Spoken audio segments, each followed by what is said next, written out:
pakikipaglaban sa DPWH. Magandang hapon po sa ating lahat, sa ating mga kababayang tunay na Pilipino na nagmamahal sa ating bayan at sa ating mamamayan. Bago ang lahat, maraming salamat po sa ating mga kapulisan na naka-pull out po dito para sa kapayapaan natin. Yung mga pulis dyan, maraming salamat po sa inyo, sa station commander po ng area na ito.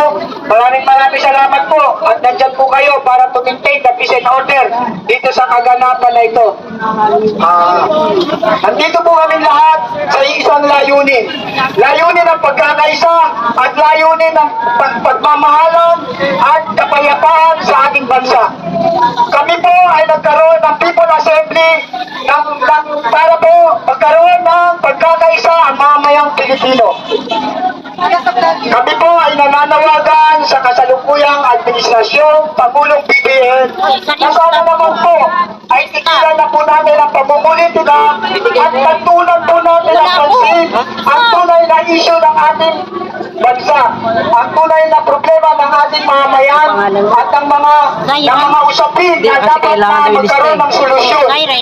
Pangulong BBM, kami po ay nakikiusap sa inyo na sana po magkaroon na po ng tunay na pagkakaisa at pagmamahalan, diwa ng pagkakaisa sa ating bansa. Tigilan na po sana natin ang pagpupolitika. Pagtunan po natin ang pansin ang mga problema. Bigyan po natin ng ikabubuti at ikaaluan ang buhay ng mga mahihirap na mamayang Pilipino. Ma'am Sara Duterte, President Duterte, Sara, pakiusap po namin sa inyo, tunay na po na nakikita po namin sa inyo ang tunay na leader, ang pagiging tunay na makabayan, maka-Diyos at makamamamayan. Kaya po kami narito upang suportahan po kayo. Mahal na Bibi Sara Duterte. Tama po ang ginagawa ninyo na pananahimik na hindi kumikibo sa mga isyu na ibinabalibag sa inyo. Dahil alam niyo po na ang tunay na leader, ang tunay na lingkod bayan ay trabaho, ang mandato at pagsiservisyo para sa mga tao. At yan po ay nasa inyong puso at nararamdaman po namin sa inyo yan, Ma'am Sara Bibi Duterte, na kayo po ay tunay na nagmamahal sa amin, nagmamahal sa mga mayang Pilipino. Kaya hindi po kayo tumitigil ng paglilingkod at pagbibigay ng solusyon sa mga problema sa usaping pambansa. Hindi po kayo namumulitika pagkus kayo po ay nagsiservisyo para sa kapakanan ng mga mahihirap na mamayang Pilipino. Especially po sa Department of Education na kung saan kayo po ay kalihim. Maraming salamat po, Ma'am Sara Bibi Duterte, at kayo po ay ginamit na instrumento ng Panginoon upang magkaroon po ng tunay na paglilingkod sa bansang Pilipinas. Maraming salamat po, Ma'am Bibi Sara Duterte. Mabuhay. God bless. Salamat, brother, sa iyong mensahe. Sino po ang susunod na magsasalita? Gamit na po rito, ipahiyap niyo po ang inyong inahin laban sa gobyerno ito. Mayroon naman tayo kapatid ng Muslim.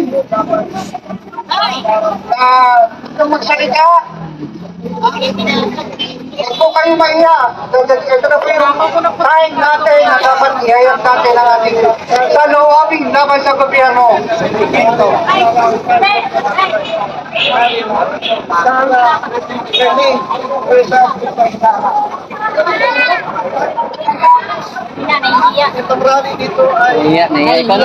Yan, meron ditong comment na pangag design. Alright, so ayan po mga kami, natang natin para natin yung susunod na speaker. Shout out po sa lahat na nanonood sa ating live. Dito po tayo sa Mariones, no? Nasa Brother! Mariones, no? Brother! Pwede po tayo magsalita! Sir Jun, Sir Jun, halika na! Halika na, magsalita ka na! Ihayap niyo po ang inyong salawabing laban sa gobyerno nito. Ito na po yung oras natin na para malaman ang taong bayan ng katotohanan.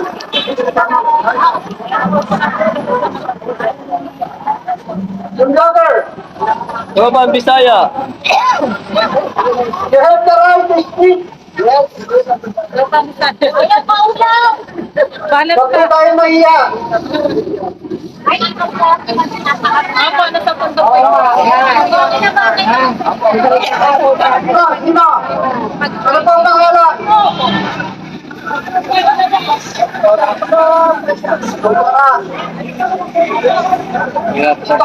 Itong para may nakakalukan? Doktora. Nangyayagin po ang mga... Paranaque si Doktora o Las Palmas?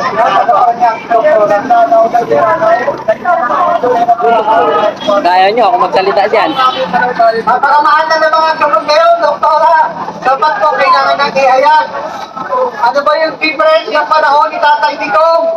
At panahon po ngayon, ano ba ang pagkakaiba? Pamilya, abuhan, at Ng President at yung ating former President.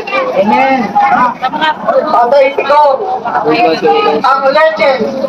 Ready? Ate ready?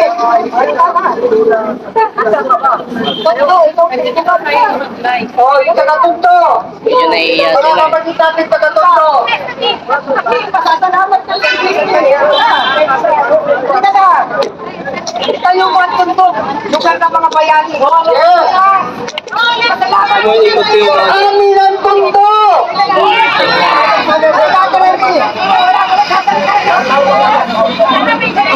Las Piñas. Kaya kayo nandyan para magsalita. Amen. Yes, namin. Ang tunay na pangyayari at nagaganap sa bansang ito. Kailangan natin ihayag talaga yan. Ano po ang pangalan niyo po? Pakinggan po natin ang ating isang sister na from Las Piñas, from Tondo. Oy, Tondo. Remedios Montemayor. Pakinggan po natin ang kanyang hinaing laban sa gobyerno ito. Hello, magandang hapon po sa inyong lahat. Dito lang po ako sa Tondo, Imelda. Inday Sara, nandito po kami para sumuporta po sa inyo at kaano po namin si Atty. Glencho.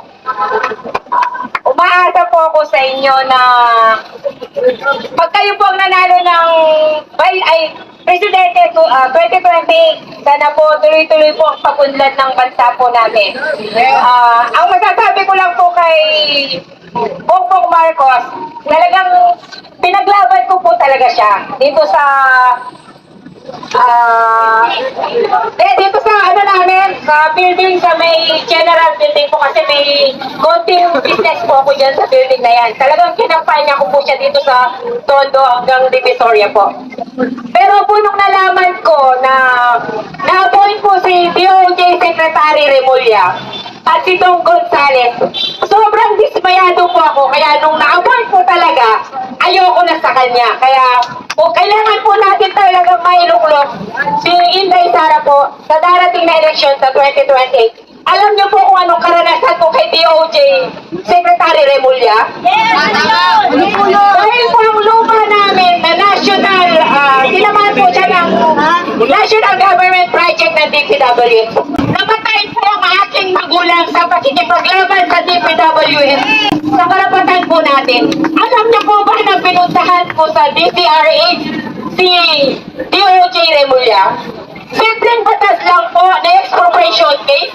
Pinahabol niya at hindi po kami tanga para pagsabihan na lang kulang na lang bobo, wala po daw kaming karapatan na ipaglaban ang lupa naming pribado. Nung sinabi ko po sa kanya, isa ka pong congressman, abogado ka pang nasabi, expropriation case, sasabihin mo kami na wala kaming karapatan sa lupa namin na magbigay ng presyo na pribado sa San Fernando po yun. Tapos po, ito po ang karanasan ko naman kay Don Gonzales. Nung panahon po siya yung congressman namin. So siyang may kinalaman sa Mount Pinatubo Hazard Mitigation. National project po yan. Pero anong ginawa po ni Don Gonzales? Ang katanungan ko po sa inyo ngayon, Don Gonzales, nasaan po yung 4.8 billion na kalaan sa Mount Pinatubo Hazard Mitigation sa City San Fernando, Pampanga, na hanggang ngayon, nakapending po ang aming kaso sa Court of Appeal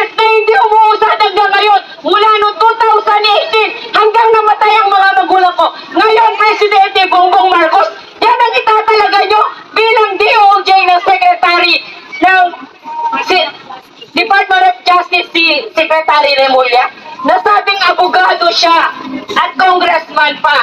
Tapos sasabihin niya dahil mahirap lang kami, wala kaming karapatan na magbigay ng presyo na naayon sa batas na money expropriation case. Sana po, kung ano yung nakalaan para sa mga